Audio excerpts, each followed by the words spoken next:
Morning po mga kapatid, kumusta po tayong lahat? Purihin po ang Panginoon, tayo po ay nakapagpapatuloy sa ating pong mga pag-aaral. So ngayon po, patuloy po tayong mag-aaral ng salita ng Panginoon.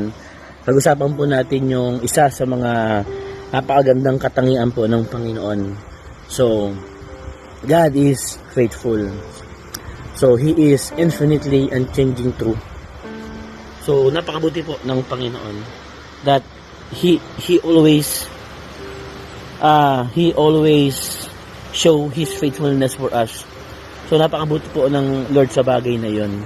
Sabi po sa 2 Timothy chapter 2:13, if we are faithless, God is remain faithful, for He can deny Himself. So, kahit doon po sa mga panahon na tayo po ay hindi faithful, ang Panginoon daw po natin ay nananatili po siyang tapat sa atin, sapagkat yun daw po yung kanyang katangian na hindi po nagbabago. So, ngayon po, pakita niyo po ba yung sa likod ko? Yan po yung dagat.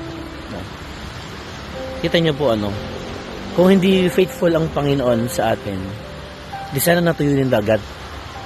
Bakit po hindi natutuyo yung dagat? Kasi isa po yan sa pagmamahal ng Panginoon sa atin. So, kasama po yan doon sa kanya pong creation. Yan po yung tirahan ng marami pong mga isda, ibang mga hayop sa ilalim ng tubig o dagat na pagkain din naman ng tao. Kasama po yan sa tinatawag na food chain. So, kung wala po yung dagat, kung wala po yung mga isda dyan, at iba pang mga uri ng hayop, baka hindi magpatuloy yung human race at iba pang mga bagay-bagay sa mundong ito. Kaya po, kahit na sa kabilaan tayo po ay marami pong mga pagsubok sa buhay, so nakakalimutan natin ang Diyos, He remain faithful. So, sa akin naman pong kabilang lugar, bundok naman po siya. Amen? So, dagat dito sa kabila, bundok naman sa kabila. So, sa mga bundok naman, pinapakita naman ng Panginoon, ngayon naman po ay tirahan ng mga hayop na pang lupa. So, kung hindi faithful ang Panginoon sa atin, sa katigasan po ng ulo ng mga tao, sinisira yung bundok. So, ang daming kasalanan na ginagawa. Di sana winasak na po ng Panginoon yan. Hindi po yung ginagawa ng Panginoon dahil gusto niya pong ipakita sa atin na nananatili po siyang tapat sa atin. No?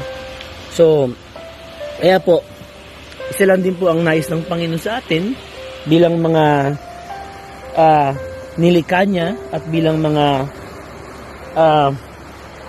Kristiyano, hindi po yung panawagan din po sa atin ng Panginoon, no?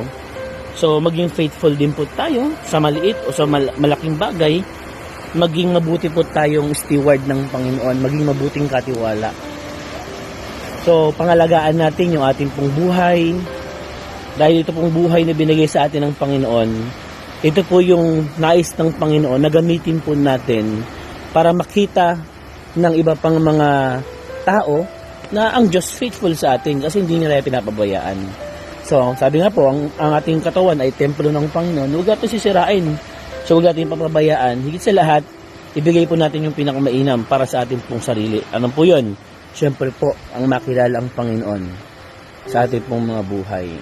So, sa pamamagitan po ng mga creation ng Panginoon, yung kabundukan, yan dagat. So, nagpapakita po yan ng kanya pong katapatan sa buhay po ng lahat ng mga nilikha ng Panginoon.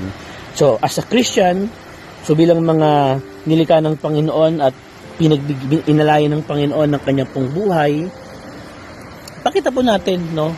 Ipakita natin sa Panginoon at ipagpasalamat natin sa Diyos na part po tayo doon sa kanya pong masterpiece. So tayo po kasi ay masterpiece ng Panginoon. So we are created in His image and likeness. Sa Genesis chapter 1:26-27. So salamat sa Panginoon kasi meron po tayong mga natatanaw, bihira lang din po tayong makapunta ng dagat, makapag-unwind. So every time po na nakakapunta ako sa ganitong lugar, sa napakagandang lugar na ito, so na-realize ko yung kabutihan at katapatan ng Panginoon sa atin. 2 Timothy chapter 2 verse 13, no? Sinasabi po doon, ulitin ko po sa inyo, if we are faithless, God is remain faithful, for He can deny Himself. So napakaganda po ng verse na yan, no? So hindi man tayo faithful, ang Diyos ay mananatiling tapat para po sa atin. Pero as a Christian, yun po yung panawagan sa atin ng ating Panginoon, na manatili tayong tapat sa lahat ng panahon, sa lahat ng oras, sa lahat ng bagay, mapagkakatiwalaan po tayo sa maliit o sa malaking bagay. At bilang templo ng Diyos, ang katawang ito, ipakita po natin na tayo po yung mga binago na ng ating pong Panginoon. Amen. So po, maraming salamat po sa Panginoon. Tayo pong lahat ay manalangin. O Diyos, maraming salamat Panginoon sa kabutihan po ninyo, sa buhay po namin. Salamat sa mga magagandang nilikha po ninyo, sa mga karagatan, sa kabundukan, na nagsasabi ng inyong pong katapatan sa buhay ng mga tao, Panginoon, sa lahat ng mga nilikha. Pinupuri ka po namin, O Diyos, at pinapasalamatan sa oras na ito, at dinadakila po namin ang inyong pong katapatan sa buhay po namin, Panginoon. Turuan nyo din po kami, maging tapat po sa inyo. Tulungan nyo po kami, Panginoon, na matutunan po namin, Panginoon, kung papaano po pahalagahan ang lahat ng mga bagay at ang aming buhay na inyo pong pahiram lamang. Pinupuri ka po namin at pinapasalamatan. Turuan nyo po kami ng buhay na ito ay maipaglingkod po namin sa inyo. In Jesus' name we pray. Amen. Magandang umaga po sa ating lahat, mga kapatid. Purihin po ang Panginoon.